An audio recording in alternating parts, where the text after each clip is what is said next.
রাস্তায় আগে হেলমেট ছাড়া নামলে চালকদের গুনতে হতো টাকা বা মামলার শাস্তি, কিন্তু এখন রাস্তায় ট্রাফিক পুলিশ বা টহল করা গাড়ি নেই, তাই অনেক চালক স্বাধীনভাবে হেলমেট ছাড়া বের হন রাস্তায়।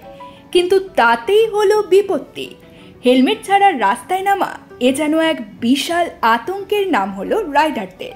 শাস্তি হিসেবে কোনো টাকা নয়, এই শাস্তিতে করতে হবে ঝাড়ুদান বা নিজেকে দাঁড়াতে হবে ট্রাফিকের দায়িত্বে।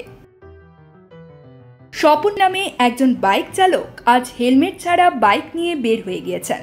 বের হয়ে তিনি তো এক অন্যরকম বিপাকে পড়েন। আজ ধরা পড়লেন ছাত্র ট্রাফিকের হাতে। শাস্তি হিসেবে তাকে করতে হলো রাস্তা ঝাড়ুদানের কাজ। তাতে সে বিচলিত না হয়ে শুরু করেন ঝাড়ুদানের কাজ। নিজেও এবার ধরা শুরু করেন অন্য বাইকারদের, যারা হেলমেট না পরে রাস্তায় বাইক চালাচ্ছেন এবং তাদের দিয়েও করাচ্ছেন ঝাড়ুর কাজ। সামাজিক মাধ্যমে এক রাইডার পোস্ট দিয়ে বলেছেন, শিক্ষার্থী হেলমেট কই? বাইক চালক ভাই আগের সিগন্যালেও শাস্তি দিয়েছে। শিক্ষার্থী বাইক সাইড করেন আর এখানে ট্রাফিকের সিগন্যালে কাজ করেন যতক্ষণ না অন্য অপরাধী আসে।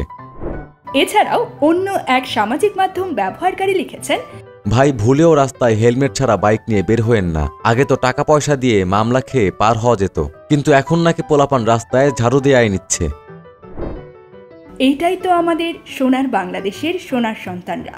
দেশকে গড়ে তোলার এই অভিনব ব্যবস্থা বিশ্বের জন্য এক ভিন্ন নজির দৃষ্টান্ত স্থাপন করবে।